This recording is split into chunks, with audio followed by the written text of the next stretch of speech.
সবাইকে আমার প্রণাম। আশা করি আমার আওয়াজটা শোনা যাচ্ছে, অসুবিধা হলে একটু বলে দেবে। অনেকদিন বাদে আবার লাইভ নিচ্ছি।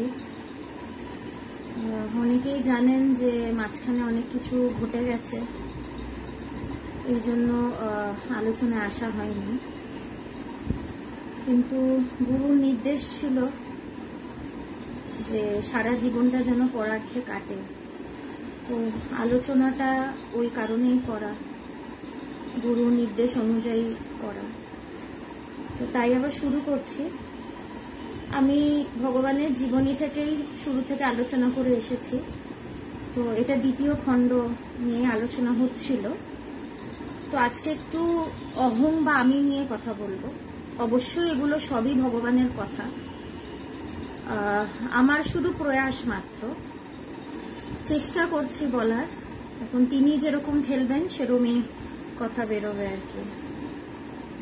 আজকে একটু আমি নিয়ে কথা বলবো। আমরা সবসময় আমিটা নিয়ে থাকি, আমির বাইরে আমাদের অন্য অনুভব খুব একটা থাকে না। আগে আমির অনুভবটা, তারপরে আমি যা অনুভব করছি সেগুলো পরে। ভগবানের যিনি পরম গুরু ছিলেন স্বামী কৃষ্ণানন্দ মহারাজ, ওনার একটা কথা ছিল যে আমি শব্দতে নিজেকে নিজে জানা আছে। নিজেকে নিজে জানাটা আমি শব্দে লুকিয়ে আছে। যখন আমরা বলি আমি, অসুবিধাটা কোথায় হয়? শব্দটা আমরা সবাই প্রয়োগ করি, সব সময় প্রয়োগ করি, কিন্তু এটা কোন আমি সেটা আমরা খুঁজতে চাই না বা খুঁজতে যাই না। যে আমি শব্দটা বলছি সেটা কোন আমিরকে বোঝাচ্ছি? শরীরকে বোঝাচ্ছি, মনকে বোঝাচ্ছি, কাকে বোঝাচ্ছি? আমির বিশ্লেষণ যখন করতে শুরু করব, সেখান দিয়েই আধ্যাত্মিকতা শুরু। তো সেই আমি নিয়েই আজকে একটু আলোচনা। ভগবানের প্রাণস্বরূপ গুরু মহারাজ জি ভগবানকে একটি পত্রে লিখেছিলেন, আসাম ও পুরুলিয়ার মধ্যে স্থূল দূরত্ব ফিল করে অশুদ্ধ মন, কিন্তু শুদ্ধ মন বা সমাধি মনের নিকট এই space is no space at all, but it is ever related. ভগবানের সেই সুযোগ হয়নি যে তিনি তার গুরু সঙ্গ করবেন। তিনি আসামে কর্মরত ছিলেন, তার গুরু পুরুলিয়াতে থাকতেন, স্বামী পবিত্রানন্দজি। তো ভগবানের খুব কষ্ট হতো শুরুর দিকে যে তিনি তার গুরুর থেকে এত দূরে আছেন, তিনি তার গুরুর সঙ্গ করতে পারছেন না। আমাদের অনেকেরই গুরু রয়েছে, অনেকের কাছে দীক্ষা নিয়েছি, কিন্তু গুরুকে না দেখার যন্ত্রণাটা সবার ভেতরে হয় না। দীক্ষা নিয়েছি, অনেকেই তো নেয়, কিন্তু গুরুকে দেখতে পাচ্ছি না। অনেকদিন তার কাছে যেতে পারিনি, তার সামনে বসতে পারিনি, তার সঙ্গ করতে পারিনি। এইটা যে কতটা ইম্পর্টেন্ট, গুরু যখন দেহে থাকেন না সেটা তখনই বোঝা যায়। অনেকের মুখে শুনেছি যে তিনি যখন ছিলেন তখন তো বুঝিনি, এখন তো আমার গুরু দেহে নেই, আমি কি করব? তো থাকতে থাকতে একটু বুঝে নিতে হয়। তো ভগবান বুঝতেন, তার কষ্ট হতো যে তিনি তার গুরুর সান্নিধ্য লাভ করতে পারছেন না। তো একদিন তিনি গুরুকে লিখেই দিলেন চিঠিতে যে গুরুদেব, আপনাকে দেখতে পারি না, আপনার কাছে যেতে পারি না, আমার খুব কষ্ট হয় ভেতরে। এখন পবিত্রানন্দজি ছিলেন ভীষণ কড়া, তিনি একদম চরম বৈদান্তিক। তিনি চাইলে এটা খুশিও হতে পারতেন যে সত্যি আমার কি সুন্দর ভক্ত, আমার কি সুন্দর শিষ্য, আমাকে দেখতে পাচ্ছে না বলে তার ভেতরে কষ্ট হচ্ছে, সেটা এটা ভাবতেই পারতেন। কিন্তু তিনি বললেন না, তুমি যে দূরত্ব দেখছো, তুমি যে দেখছো যে আমার আর তোমার মধ্যে এতটা স্পেস বা এতটা ডিস্টেন্স, এটার কারণ হচ্ছে অজ্ঞানী মন বা অশুদ্ধ মন। আমাদের মনই কিন্তু দূরত্বটা দেখায়। মনে যতদিন অজ্ঞান, ততদিন আমি এবং তুমি, ততদিন ব্যবধান, ততদিন দূরত্ব। একবার যখন অনুভব হবে, তখন কিন্তু এটা অনুভব হয় যে সব একাকার। তখন আমি তুমি বলে আলাদা কিছু নেই। আমি তুমি, তুমিই আমি। এটা কোন আমি? সেই ব্রহ্মবাদ না, সেটাই হলো প্রকৃত আমি, পাকা আমি। আমরা আমি বলতে যেটা বুঝি সেটা কাঁচা আমি, ঠাকুরের কথায়। সেই আমির পরিচয়টা আমরা ভালো করে জানি না। আমি কে, আমার আসল পরিচয় কি। তো পবিত্রানন্দজি কিন্তু ধরিয়ে দিচ্ছেন ভগবানকে। তিনি কিন্তু তার যে কষ্ট হচ্ছে সেটা কিন্তু সাপোর্ট করছেন না, কারণ তিনি কট্টর বৈদান্তিক। তার গুরু এরমই ছিলেন, স্বামী কৃষ্ণানন্দজি এরম ছিলেন। পবিত্রানন্দজি যখন উত্তর কাশীতে সাধনা করছেন, অবশ্যই তার গুরুর নির্দেশে। এখন বাঙালি শরীর, মানে এক একটা জায়গায় তো খাবার জল আলাদা আলাদা হয়, তো সেখানে যা অ্যাম্বিয়েন্স বা যা পরিবেশ বলতে আমি ফিজিক্যাল বা বন্ধু বান্ধব সোশ্যাল সার্কেল মানুষের সঙ্গ সেটা বলছি না, সেখানে হাওয়া বাতাস পাতি কথায় সেটা তার সহ্য হচ্ছিল না। তো বাঙালি শরীর যেহেতু, তো তিনি তার গুরুকে লিখেছিলেন যে গুরুজি, আমার গুরুদেব, আমার শরীর থেকে রক্ত বইছে, তার রক্ত আমাশা হয়েছিল। তার গুরু তাকে লিখেছিল যে রক্ত পড়িতেছে, পড়িতে দাও, এই পৃথিবীতে বেঁচে থেকে তুমি কি ধুলি উড়াইবে। একদম কড়া ভাবে কৃষ্ণানন্দজি লিখে দিয়েছিল। তিনি তো বলতে পারতেন, আহারে আমার শিষ্যটা ওখানে তো কষ্ট পাচ্ছে, তুমি এখানে চলে এসো, আমার পাশে থাকো, ডাক্তার দেখাও। তিনি বলেননি। কথা হচ্ছে কেন, এখন শুনতে লাগবে কি নিষ্ঠুর তিনি, কিন্তু গুরু তাকে কথাটা বলে তার শিষ্যের যে শরীরের প্রতি মন, দেহাত্মবুদ্ধি, দেহের প্রতি আত্মবুদ্ধি, দেহকে সত্য বা আমি বলে ভাবা, এটাকে কাটাতে চাইছেন। এই জন্যই কড়াভাবে লিখেছে যে তুমি তো বেঁচে থেকে কি করছো, তোমার তো জ্ঞান লাভ হচ্ছে না, তুমি তো সত্যকে জানছো না, তো বেঁচে থেকে তুমি কি করেছো। কৃষ্ণানন্দজি কিন্তু মায়ের শিষ্য ছিলেন, মা শারদার দীক্ষিত শিষ্য, সেই পরম্পরা থেকেই আমরা। ঠাকুর বলেছেন জীবনের উদ্দেশ্য ঈশ্বর লাভ, এই উদ্দেশ্য যদি লাভ না হয় জীবনটা বৃথা, তো বেঁচে থেকে কি হবে, আসল কাজটাই তো হলো না। তো পবিত্রানন্দজিও কিন্তু ভগবানকে কড়াভাবে লিখেছিলেন, তুমি যে বিরহের কষ্ট পাচ্ছ এটা অজ্ঞানতার জন্য, কারণ তুমি আসল আমিকে জানোনি। আসল আমি মানে আহম ব্রহ্মাস্মি, আমি সেই ব্রহ্মবাত্মা, এবং কি সর্বং খল্বিদং ব্রহ্ম, আমরা সবাই সেই আত্মা স্বরূপ, আমরা সবাই সেই আত্মা বা ব্রহ্ম। এটা যদি জেনে যাই তাহলে দেখব কারুর সাথে কারুর কোনো দূরত্ব নেই, আত্মস্বরূপে আমরা চির অবিচ্ছিন্ন এক। পবিত্রানন্দজির কথা, সেই হচ্ছে আসল আমি, এবং এই আমিটাকে খুঁজে বার করাই হচ্ছে এই খেলা। পৃথিবীতে এসছি এই খেলাটা খেলতে, এই লুকোচুরির খেলাটা খেলতে, সেই আমিকে খুঁজে বার করতে। কোন সেই আমি যে সবকিছু প্রকাশ করছে, সবকিছুকে দেখাচ্ছে, কিন্তু নিজে লুকিয়ে লুকিয়ে থাকছে। এই লুকোচুরি খেলা, এই লুকোচুরি খেলতেই কিন্তু পৃথিবীতে এসছে, এবং বিভিন্ন যুগে বিভিন্ন মহাপুরুষ অবতার পুরুষেরা এই লুকোচুরি খেলাটাই কিন্তু শিখিয়ে দিয়ে গেছেন। ঠাকুরও এই লুকোচুরি খেলতে শিখিয়েছেন, স্বামীজিও এটার কথা বলেছেন, ভগবানও এটার কথা বলেছে, একই কথা, খেলতে হবে। নিজেকে জানা মানে কিছুই না, ওই ধপ্পা হঠাৎ করে এসে বলে না, তো এই ধপ্পা চমকে ওঠে, আর কিছু না। নিজেকে জানা এমন কিছু বিশাল ব্যাপার নয়, এই হয়ে যাবে সেই হয়ে যাবে, মাথা ঘুরে পড়ে যাব, কিছু একটার মধ্যে ঢুকে যাব, কিচ্ছু না, ওই ধপ্পা। তুমি সেই দশম বন্ধু সেই গল্প। 10 জন বন্ধু বেড়াতে গেছে, তার একটা নদী পার করেছে, মানে খরস্রোতা নদী। এখন একজন ভাবলো যে আমরা সবাই এত একটা খরস্রোতা নদী পার করেছি, একটু গুনে দেখে নিই, সবাই আমরা এসছি তো ঠিক করে। এবার গুনে দেখছে 9 জন আছে, 10 জন নেই। এবার তো একটু চিন্তায় সবাই পড়েছে, ব্যাপারটা কি, আমরা তো 10 জন এসছিলাম, 9 জন কেন রয়েছি। বারবার করে গুনছে, সবাই মিলে গুনছে, কিন্তু সবাই দেখছে 9 জন।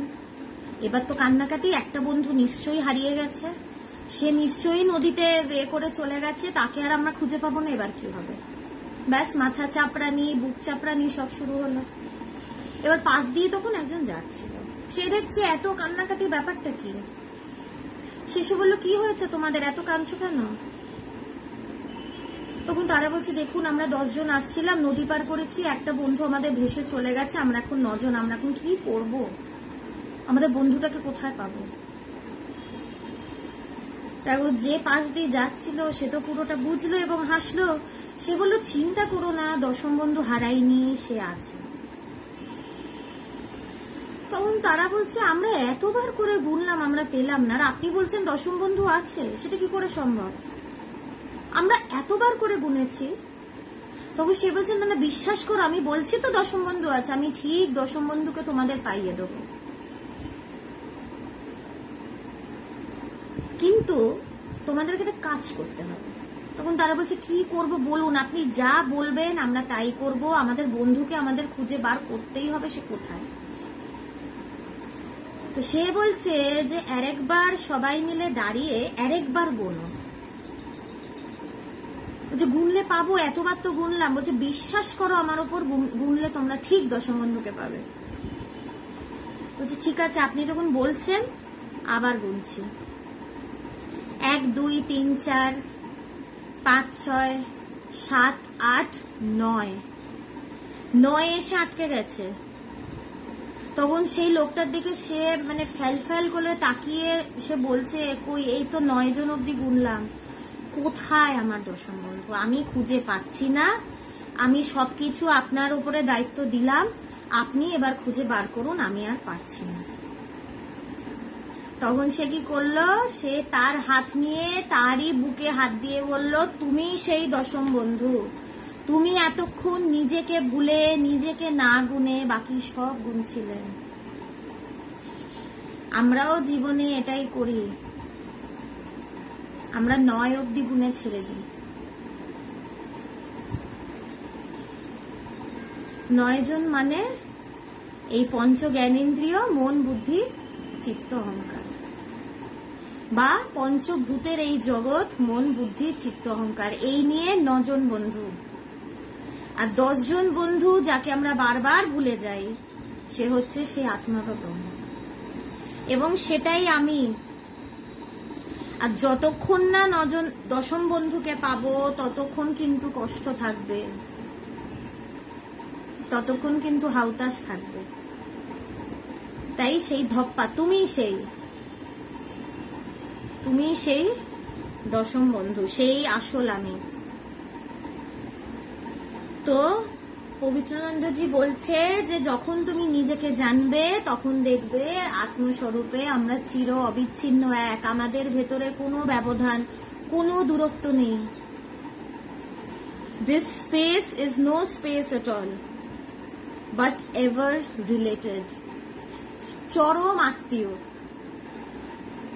এই জন্যই তো বেদে রয়েছে, এই জন্যই তো আমাদের ঋষিমুনিরা বলে গেছে, বাসুদেব কুটুম্বকম, পুরো পৃথিবী আমার আত্মীয়, কারণ সবাই আমরা সেই আত্মা স্বরূপ।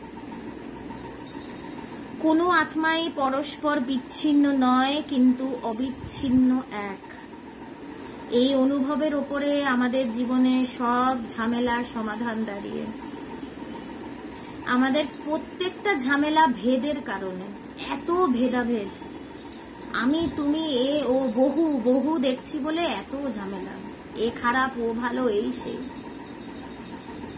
আমিতে থাকলে খুব কোনো ঝামেলা নেই, যেই তুমি চলে আসছে তখনই ভেদ চলে আসছে।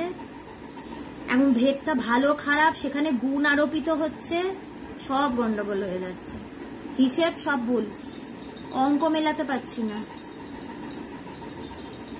তো এই অনুভবটা যে আত্মাই পরস্পর বিচ্ছিন্ন নয় কিন্তু অবিচ্ছিন্ন, সেই আসল আমিটাকে জেনে নিলে আর কোনো সমস্যা নেই। এবং ভগবানের সমস্যা ঘুচেছিল বলেই তো আমাদেরকে বেদান্ত শুনিয়েছে, নালে তো শোনাতেন না। ভগবান আমাদেরকে বলেছিল যে দেখ, আধ্যাত্মিক পথে আমি সব পেয়েছি, আমি সব করেছি, সংসার করেছি, থিয়েটার করেছি, হাততালি পেয়েছি, চাকরি জীবন দেখেছি, রাজনীতি দেখেছি, কোনো পথ দেখা বাকি নেই। আধ্যাত্মিক পথে একমাত্র আমি সবকিছু পেয়েছি। এবার তোরা যদি আধ্যাত্মিক পথের বাইরে অন্য কোনো পথে সত্য পাস, তাহলে আমাকে ডেকে নিয়ে যাস। সত্যি কথা, অন্য কোনো পথ কোনোদিন খুঁজতে হয়নি আমাদের। ভগবানের কাছে গিয়ে এই পথেই তিনি আমাদের সব পাইয়ে দিয়েছেন। হ্যাঁ, এই ছোট বয়সেই বলছি, তিনি সব দিয়ে গেছেন।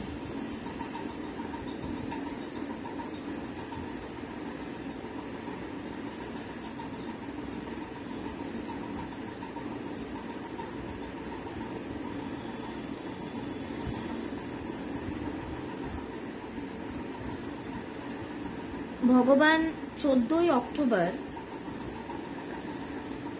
একটা পত্র লিখলেন তার শিষ্যকে।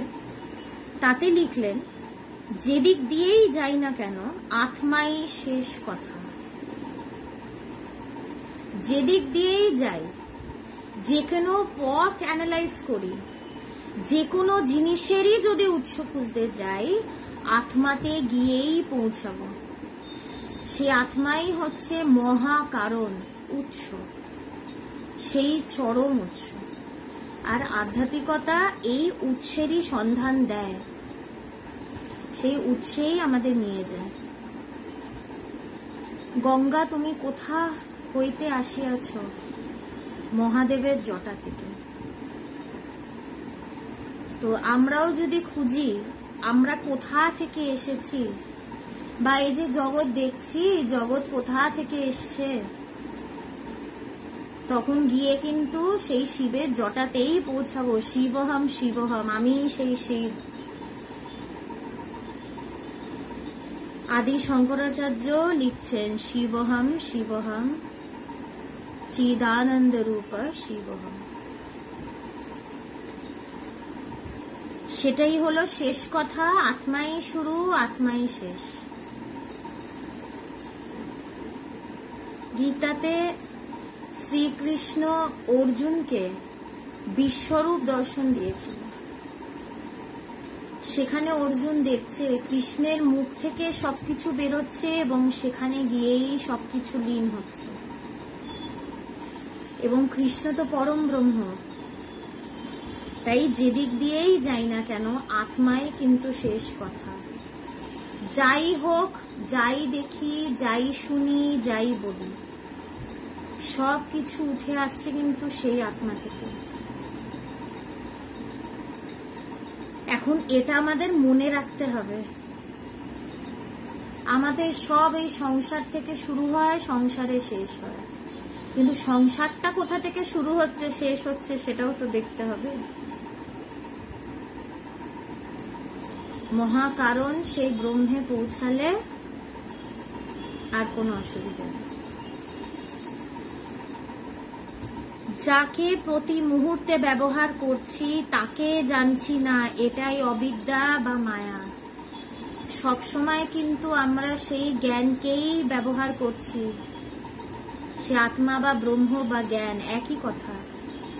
সেইটাকে ব্যবহার করেই কিন্তু সংসারের জগতের সবকিছু জানছি। সে তার আলোতেই কিন্তু সবকিছু প্রকাশিত হচ্ছে। সূর্যের আলোয় দিনের বেলায় সবকিছু দেখি, সূর্যকে মনে না রাখলে চলবে? সূর্যকে ডিনাই করতে পারবো? আমরা ডিনাই করি।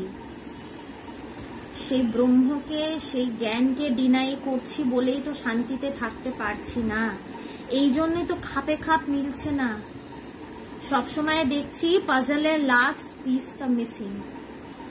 এইভাবেই মরে যাচ্ছি, আবার জন্মাচ্ছি, পাজল কমপ্লিট করতে পারছি না। ছোটবেলায় পাজল খেলতাম তো খাপে খাপ মিলিয়ে মিলিয়ে, পাজল মিলছে না।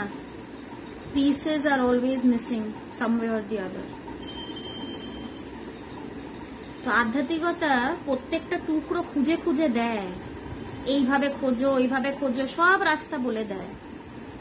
তখন গিয়ে পাজল কমপ্লিট হয়, তখন গিয়ে দেখতে পাই পাজলের ছবিটা কিসের, what is the big picture. তখন সব ক্লিয়ার হয় যে ও এইটা হলো সত্য। তো যাকে দিয়ে সব জানছি, যার দ্বারা সব জানছি, যার প্রকাশে সবকিছু প্রকাশিত, তাকে জানছি না, এটা তো বিশাল অন্যায়, বোকামি। সিনেমা দেখতে যাচ্ছি, সিনেমাটা একটা পর্দায় দেখছি, তো এখন যদি বলি পর্দাটা মিথ্যা তাহলে তো ভুল করব। পর্দাটার ওপরেই তো আলোটা পড়ছে, তারপরে সিনেমাটা দেখতে পাচ্ছি, তাই আমি তো বলতে পারি না সেখানে পর্দা নেই, বা পর্দার কথা ভুলে গেলে তো চলবে না। পর্দা না থাকলে সিনেমা নেই, খেলা নেই, এন্টারটেনমেন্ট নেই। তো যার আলোতে সবসময় কেওটিক লাইফ লিড করছি, যার আলোতে এত এন্টারটেইন হচ্ছি সংসার দেখে, এন্টারটেনমেন্টটা খুবই লিমিটেড যদিও বা, এখন বেরোয় না লিমিটেড স্টক, লিমিটেড ডিল, আমাদের হ্যাপিনেস বা শান্তিটাও লিমিটেড সবসময়, সেটা আউট অফ স্টক থাকে বেশিরভাগ সময়। তো যার প্রকাশে প্রকাশিত, যার জন্য, তাকে কি করে জানছি না, কি করে তাকে দূরে ঠেলে সরিয়ে রাখছি, অজ্ঞানের জন্যই এটা। এখন বলতেই পারি আমার কি দোষ, আমার অজ্ঞানতা আছে তাই আমি দেখতে পাচ্ছি না। অজ্ঞানতাটা সরানোর কথাও তো বারবার বলা হচ্ছে, সরাচ্ছি কি, চেষ্টা কি করছি না করছি না। যুগ যুগ ধরে মহাপুরুষেরা আসছে, ভগবানের অবতার পুরুষেরা আসছে, সারাটা জীবন ভগবান অক্লান্ত পরিশ্রম করে বুকের রক্ত মুখে তুলে এই কথা বলে গেল। প্রশ্নটা হচ্ছে কতটা করলাম, কতটা বুঝলাম, কি কথাটা যে বলে গেলেন কতটা বুঝলাম। ওই বেগুনালার গল্প, হিরে নিয়ে বেগুনেওয়ালার কাছে গেলে সে কি আর হীরের দাম বলবে, জহরির কাছে যেতে হবে। কত জহরি যুগ যুগ ধরে আসে চলে যায়, তাদের কাছে হীরের দামটা জানতে যাই না, দেরি হয়ে যায়। যখন যেতে চাই তখন দেখি তিনি আর নেই, দেহে নেই, তিনি চলে গেছেন। কে বলে দেবে?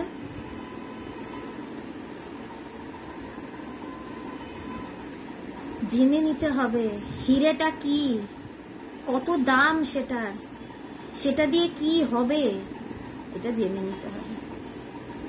হিরেটা নিয়ে আমরা চারিদিকে ঘুরছি, সারা পৃথিবী সংসারে ঘুরে বেড়াচ্ছি, ভুলেই গেছি যে হিরেটা রয়েছে।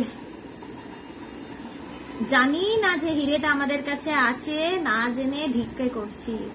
মন ভিক্ষে করছে, চাই, সবসময় চাই, এটা চাই, ওটা চাই, সেটা চাই, এটা না পেলে শান্তি পাবো না, ওটা না পেলে হবেই না, ওটা পাওয়ার জন্য মারপিট করছি, খুনাখুনি করছি। এই কারণেই তো হিরেটাকে পাচ্ছি না। আর যারা হিরেটার কথা বলে যাচ্ছে তাদের কথা শুনছি না, বিশ্বাস করছি না। কিচ্ছু করার নেই, কারোর দোষ নেই, দোষ দেখতে হবে নিচে। মা কিন্তু বলে গেছেন, এই কারণেই বলেছেন দোষ দেখবে নিজে, nobody but me to blame. বেদান্তের চরম কথা। তাই ভগবান বলছেন এটাই অবিদ্যা বা মায়া, এটার জন্য বুঝতে পারছি না, কিন্তু এইটা বোঝারও কিন্তু রাস্তা সব বলে দেওয়া আছে। এখন রাস্তাটা আমি হাঁটবো না কি করব সেটা তো আমার উপর। ভগবান তাকে বোঝালেন চরম সত্য সেই আত্মা বা ব্রহ্মই, এবং আমরা প্রতি মুহূর্তে আত্মাকেই ব্যবহার করছি, নিজেকেই ব্যবহার করছি, কিন্তু নিজেকে প্রকৃত স্বরূপে ব্রহ্মরূপে জানতে পারছি না। এটাই মায়া। আবার যদি আত্মাকে জানতে গিয়ে শিষ্যের মধ্যে অহংকার বৃদ্ধি পায়, তার সুযোগ না দিয়ে লিখলেন আত্মা জানাজানির ঊর্ধ্বে, তিনি জানান দেন যে তিনি আছেন।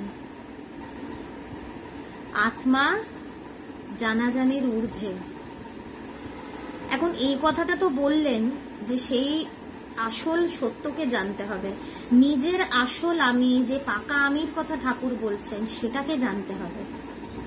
কিন্তু শিষ্য যদি মনে করে, শিষ্যের এটা শুনে যদি মনে হয় আমি জানবো, অহংকার আসতে পারে।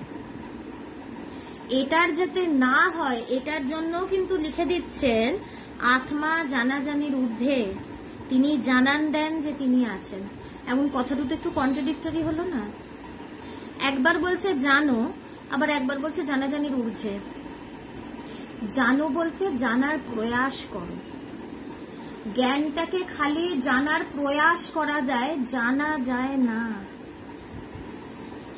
সাধনাটা করতে হয়, সাধনাটা শেষ করার জন্য। সিদ্ধি লাভ সাধনা করে হয় না, সাধনাটা শেষ করার জন্য সাধনা করতে হয়। তাকে জানবো কি করে? জানাজানির জন্য তো দুইয়ের প্রয়োজন। আমি তো সেই, আমি আর সে তো এক, আমি সেই জ্ঞান। আমাদের ভেতরে তো ভেদ নেই, সেখানে তো দুই নেই। কি করে কে কাকে জানবে? সেখানে জানাজানি নেই। আমি তাকে জানতে গিয়ে জানার প্রয়াসটা যখন শেষ হয়, অহংকারটা যখন সমর্পিত হয়, যেই অহংকারটা তাকে জানতে যায়, সেই অহংকারটা যখন সমর্পিত হয় তার চরণে, গুরুর চরণে, তখন তিনি দরজা খোলেন। আমি এটা বলতেই পারি, আমি যদুবাবুর সাথে দেখা করতে এসেছি, যদুবাবু দরজা না খুললে দেখা হবে না। বাগানে ঘুরঘুর করতে পারি, কটা গাছ আছে দেখতে পারি, যদুবাবু যদি দরজা না খোলেন কোনো লাভ নেই। দরজায় এসে আমি ঠক ঠক করতে পারি, আমি বেল বাজাতে পারি, তাকে আমি মানে এই ইঙ্গিত দিতে পারি যে আমি দরজায় এসেছি, তারপরেই কিন্তু সমর্পণ, যে তুমি দরজা না খুললে আমি দরজা ধাক্কা মেরে খুলতে পারবো না। লোহার দরজা খুলবে না, তিনি চাবি না ঘোরালে খুলবে না। তাই সাধনাটা কিন্তু গায়ের জোরে তালা ভাঙার জন্য নয়, সাধনাটা করতে হয়, প্রয়াসটা করতে হয়, যাতে তিনি কৃপা করে দরজাটা খুলে দেন। শিলনোড়া নিয়ে আসি, হাতুড়ি নিয়ে আসি, যাই নিয়ে চেষ্টা করি, এই তালা খুলবেন, চাবি তার হাতে। পাপী সাধনাটা করতে হয় তাকে ইমপ্রেস করার জন্য, যে এত চাইছি এবার একটু আসো। ঠাকুর বলছে মা দেখা দে, মা দেখা দে, মা দেখা দে, মা দেখা দে। তারপর যেই বলেছে যে আসবি না, ব্যাস ছুরি তুলে ফেললেন, মা চলে এলো। ওই ছুরি তোলা অবধি নিজের গলাটা নিজে কাটতে পারবো না, ওই ছুরিটা তোলার জন্য সাধনা করে, সমর্পণ। যে এই সব দিয়ে দিলাম, আমার প্রাণটাও তোকে দিয়ে দিচ্ছি মা, তুই সব নিয়ে নে, সমর্পণ।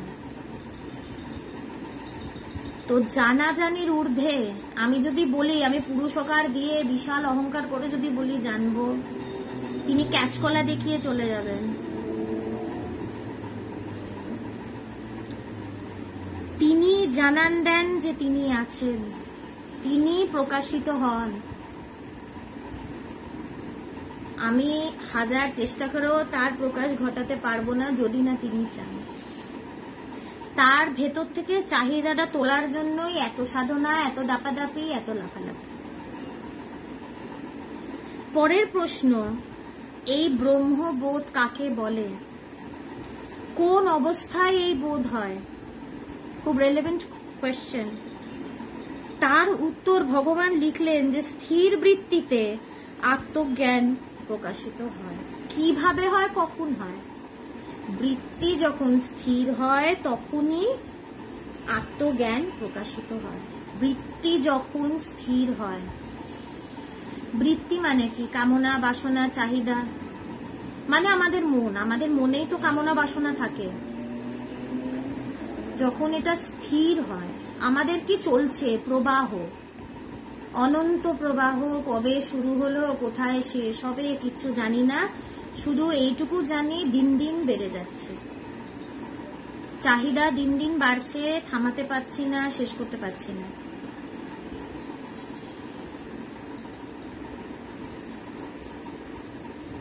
এই প্রবাহটা কমতে কমতে আস্তে আস্তে আস্তে আস্তে যখন স্থির হবে তখনই সেই জ্ঞানের প্রকাশ। এটাকেই বলছে সমাধি, এটাকেই বলছে সেই সমাধি অবস্থা, যেখানে বৃত্তি নিশ্চল, একদম স্থির।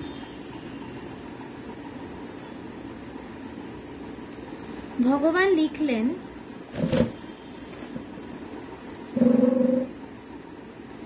যে স্থির বৃত্তিতে আত্মজ্ঞান প্রকাশিত হয়।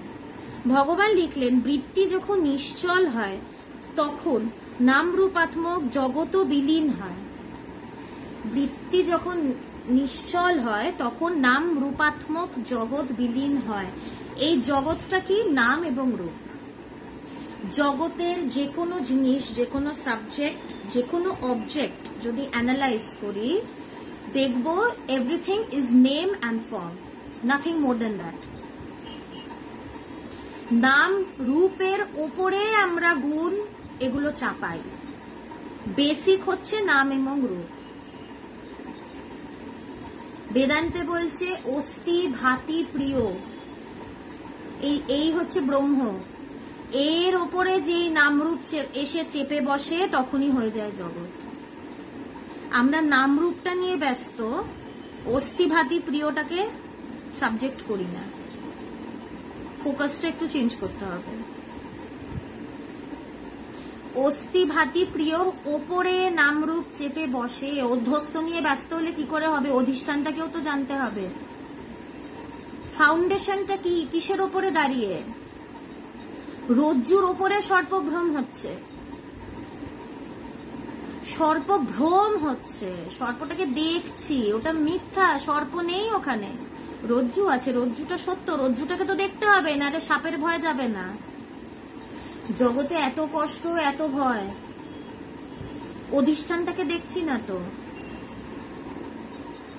অস্থিভাতি প্রিয়টাকে দেখে নিলে এই নামরূপাত্মক জগৎ আর কষ্ট ভয় কিচ্ছু দেখব না।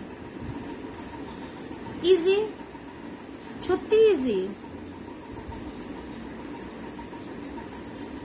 ভগবানের একটা কথা আছে, তুমি কঠিনের সামনে কঠিন হও, কঠিন তোমার কাছে সহজ হবে। আমরা ভাবি বাবা কত কিছু ব্যাপার, আমরা কি পারবো? পারবো বলেই তো কথাগুলো বলা হচ্ছে, নালে ভগবানের তো মানে কারো ঠেকা পড়েনি যে তিনি সারা জীবন ধরে বেদান্ত বলে যাবে, এদিকে বেদান্ত দিয়ে মানুষের উপকারই হবে না। উপকার হবে বলেই তো বলে গেছেন, নালে কেন বলবেন? এত সময় তিনি আমাদের জন্য কেন দিয়েছেন? এই কারণেই দিয়েছেন। তো নামরূপাত্মক জগৎ এটা লীন হয় কখন? যখন আমাদের বৃত্তি বা মন নিশ্চল হয়। কথাটাকে যদি একটু সূক্ষ্মভাবে বিচার করি, মন নিশ্চল হচ্ছে, নামরূপাত্মক জগৎও লীন হচ্ছে। এটা আমরা রোজ রাত্রিবেলা যখন গভীর ঘুমে ঘুমিয়ে পড়ি তখনও বুঝি, ঘুমের সময় বুঝি না, ঘুম থেকে উঠে বুঝি। গভীর ঘুমে আমাদের মন নিশ্চল থাকে, মনের কোনো অ্যাক্টিভিটি থাকে না, কোনো চিন্তা নেই, কিচ্ছু নেই, কোনো বৃত্তি নেই, কামনা বাসনা নেই, গভীর ঘুম, সেখানে কিচ্ছু নেই, জগৎও নেই। জগৎটা কখন ধরা পড়ে? যখন মনটা আবার জেগে ওঠে। তার মানে মনের জেগে ওঠা, ঘুমিয়ে পড়ার সাথে এই জগতের অস্তিত্ব নির্ভর করছে। মন যখন জাগছে জগৎ দেখছি, মন ঘুমিয়ে পড়ছে জগৎ দেখছি না। তার মানে জগতের এক্সিস্টেন্সটা আমাদের মনের উপরে নির্ভর করছে। বিচার কি বলে, লজিক কি বলে, এটাই তো বলে। আমরা তো সবাই ভীষণ মানে লজিক্যাল, রেশনাল মাইন্ডস আমাদের। বিচার করে তো এটাই দেখা যাচ্ছে। আমরা যদি প্রশ্ন করি সুষুপ্তিতে কেন আমাদের জগৎবোধ থাকে না, যখন গভীরভাবে ঘুমাই কেন জগৎকে দেখতে পাই না? কারণ মন সেখানে নিশ্চল, মনের সেখানে কোনো অ্যাক্টিভিটি হচ্ছে না। আবার যে মন ঘুমে জাগ্রত অবস্থায় যখন অ্যাক্টিভ হচ্ছে তখন আবার জগৎটাকে দেখছি। তার মানে the world's existence depends on my mind, the activity of my mind. তার মানে জগৎটা বাইরে নেই, আমার মনের মধ্যে। It is all in the mind. জগতের যদি বাইরে কোনো স্বাধীন অস্তিত্ব থাকতো, সত্যি যদি জগতের বাইরে কোনো সত্য অস্তিত্ব থাকতো, আমাদের সবার কাছে জগৎটা একই রকম হতো। আমাদের কাছে, প্রত্যেক জনের কাছে জগৎ কিন্তু আলাদা আলাদা, কারণ আমাদের প্রত্যেকের মন আলাদা আলাদা, আর মনের ওপরেই জগতের অস্তিত্ব নির্ভর করে।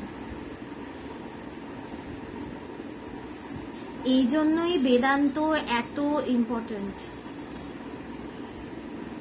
এগুলো ধরিয়ে দেয়, এই সূক্ষ্ম সূক্ষ্ম জিনিসগুলো ধরিয়ে দেয়। সত্যি কথা, ভগবানের কাছে না আসলে তো জানতেই পারতাম না, ভাবিনি কোনোদিন এইভাবে। বেদান্ত, it opens up a new horizon. বলে না, মানে খাদ্য যোগায়, মনের খাদ্য। তাই এই মনটা যখন নিশ্চল হবে, স্থির হবে, সুষুপ্তিতে কিন্তু মন ইনঅ্যাক্টিভ, কিন্তু মনের এক্সিস্টেন্স কিন্তু আছে, ঘুমিয়ে আছে টেম্পোরারিলি, আবার জাগবে। কিন্তু জ্ঞানে কি হয়, মনের চিরতরে নাশ হয়। ওই কথাটা আছে না, নুনের পুতুল সমুদ্র মাপতে গিয়ে গলে গেল, মনও সেরম গলে যায়, সেই ব্রহ্ম সমুদ্রে লীন হয়, চিরতরের জন্য নিশ্চল হয়। সুষুপ্তিতে টেম্পোরারি ব্যাপার, জ্ঞান পার্মানেন্ট। চিরতরের জন্য নিশ্চল হয়, এবং তখন এই নামরূপাত্মক জগতের অস্তিত্ব সেখানে লীন হয়ে যায়। এই জন্যই মহাপুরুষেরা, অবতার পুরুষেরা, তারা জগৎ দেখতে পায় না, তাদের কাছে জগতের অস্তিত্ব নেই। এই জন্যই বলছে ভেলকি বা মায়া। স্বামীজির কথা আগেও বলেছি, স্বামী বিবেকানন্দ বলেছেন, স্পন্দিত শুদ্ধ চৈতন্যই প্রতীয়মান জগৎ। পরিষ্কার বলে দিয়েছেন, প্রতীয়মান জগৎ, জগৎ একটা প্রতীতি, just a projection. This world is nothing but an apparent projection of our minds. And the sooner we realize this truth, the happier we will be. Let us not be too late. যত তাড়াতাড়ি এটা বুঝবো তত তাড়াতাড়ি মঙ্গল। যে যা দেখছি চোখের সামনে, যত নাচন কোদন, যা বিষয় দেখছি, সবই এই মনের সৃষ্টি, মনের কল্পনা, প্রজেকশন। কিন্তু কার আলোতে দেখছি? মন যে আমাকে এত কিছু দেখাচ্ছে, এইটা আমাকে কে, মনের এই কেরামতি আমাকে কে দেখাচ্ছে? সেটাই সেই সাক্ষী চৈতন্য, তাকে ধরতে হবে। সেই আসল আমি, পাকা আমি, তাকে দেখতে হবে। মনের এই যে কেরামতি, কেউ কিন্তু নির্লিপ্ত ভাবে সেটাকে উইটনেস করছে। Who is the witness? Who is the observer? Hiding behind everything. তাকে টেনে বার করতে হবে। বেদান্ত চর্চা হচ্ছে খোদাই করা, নিজের ভেতরে খনন করা, ডিগিং ডিপ। খনন কখন শেষ হবে?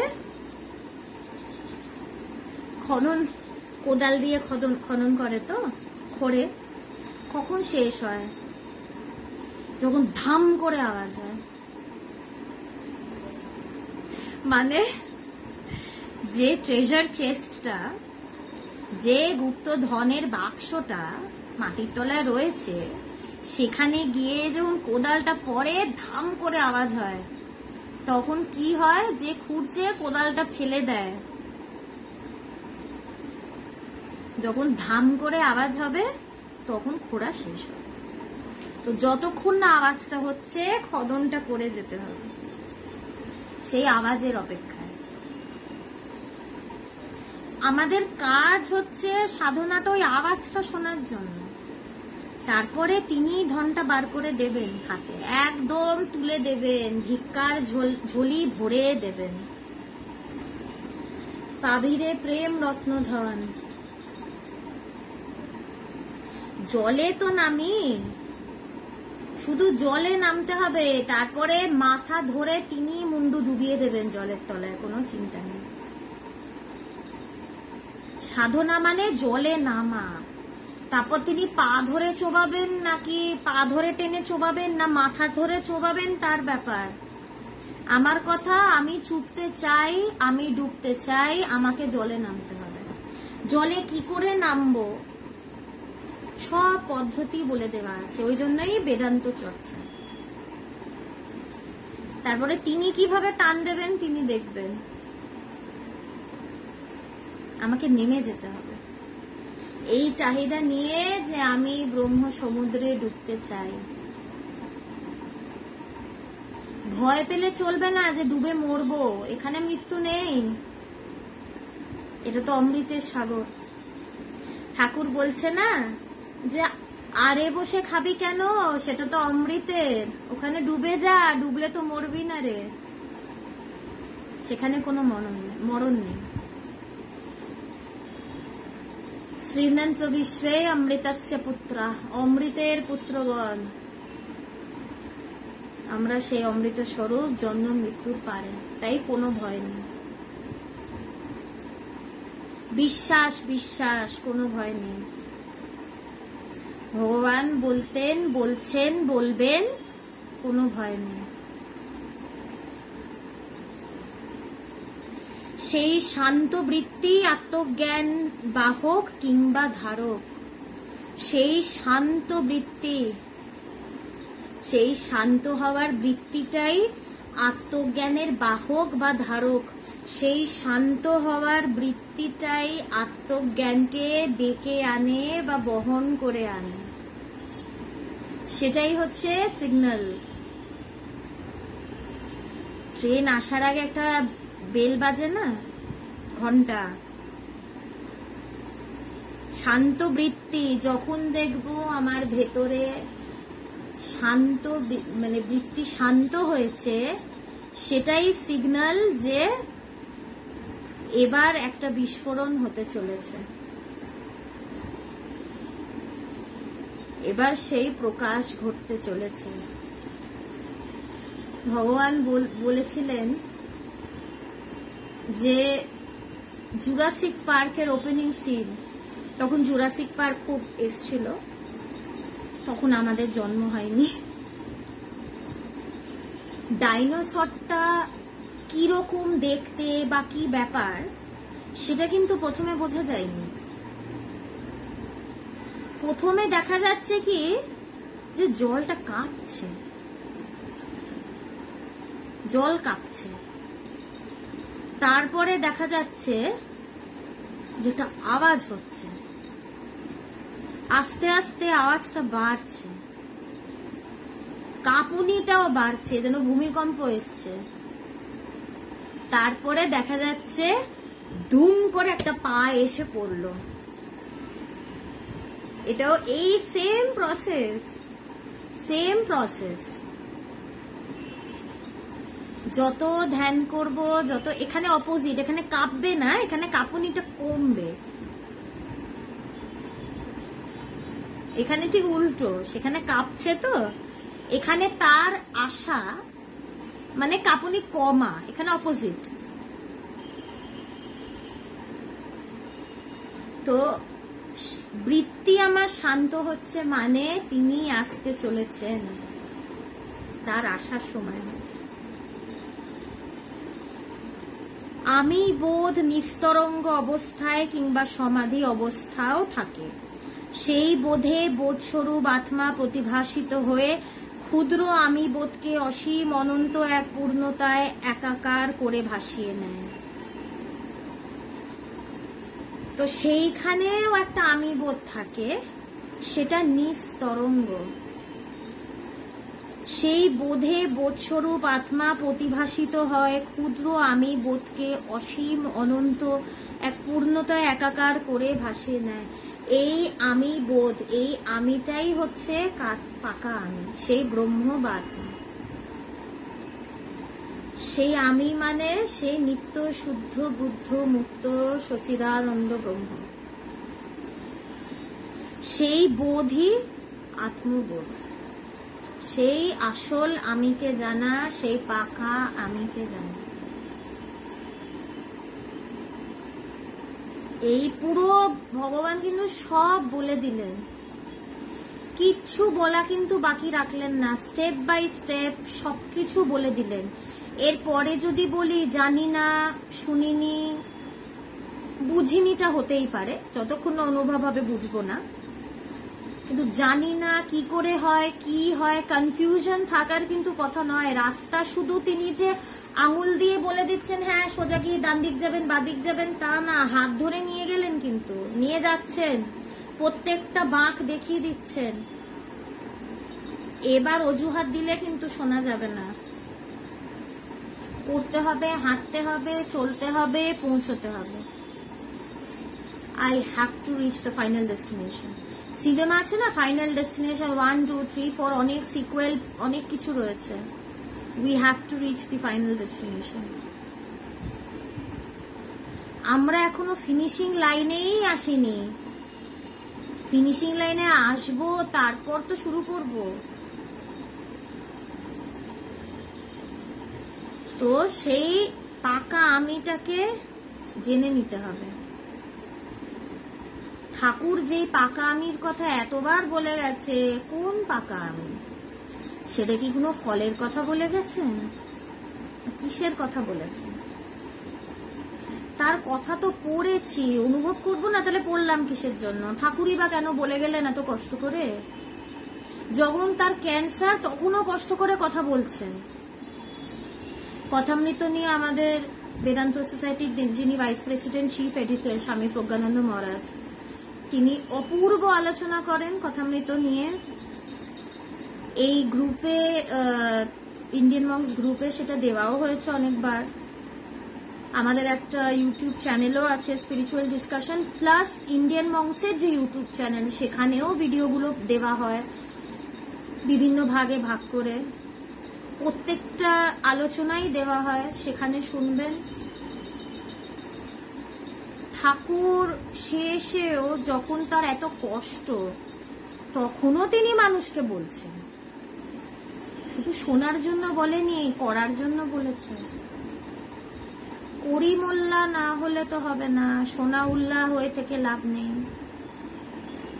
করি মোল্লা হতে হবে।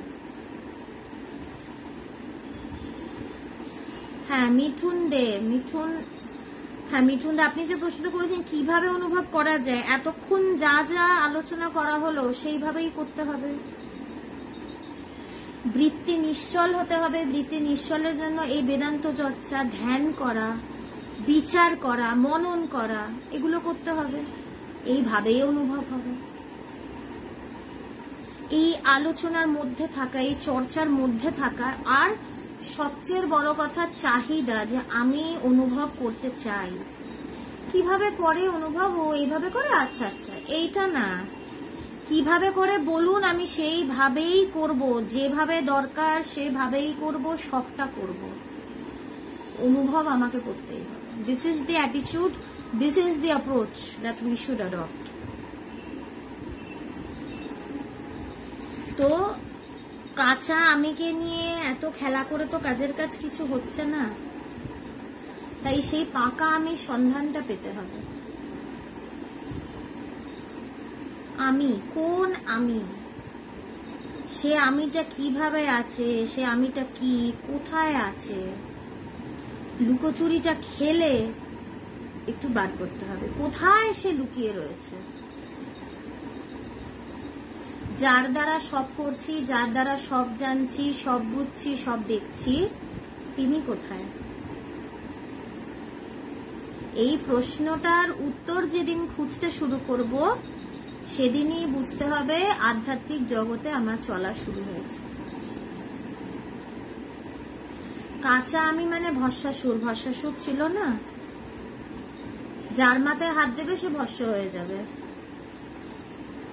ব্যাস, আমি অহংকার তার ভীষণ, নিজের মাথায় হাত দিয়েছে, ভস্ম হয়ে গেছে।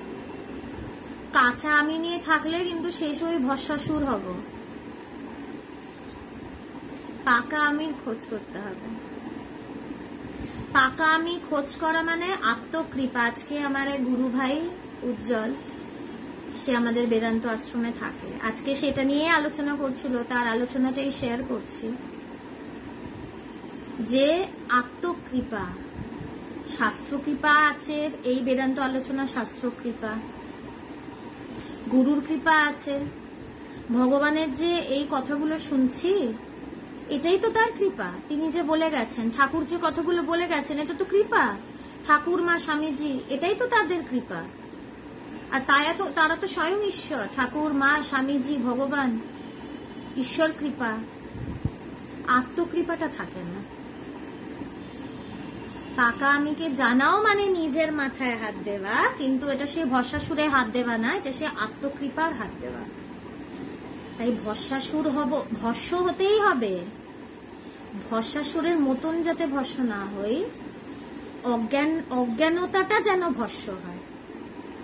ভস্মাসুর তার অজ্ঞানতার জন্য ভস্ম হয়েছে, আমাদের অজ্ঞানতাটাই যেন ভস্ম হয়। এটাই প্রার্থনা, এবং এই প্রার্থনা জানিয়ে আজকে আলোচনা শেষ করছি। সবাই ভালো থাকবেন। পরের দিন আবার ভগবানের এই জীবনী থেকে ভগবানেরই কথা নিয়ে আলোচনা হবে। সবাইকে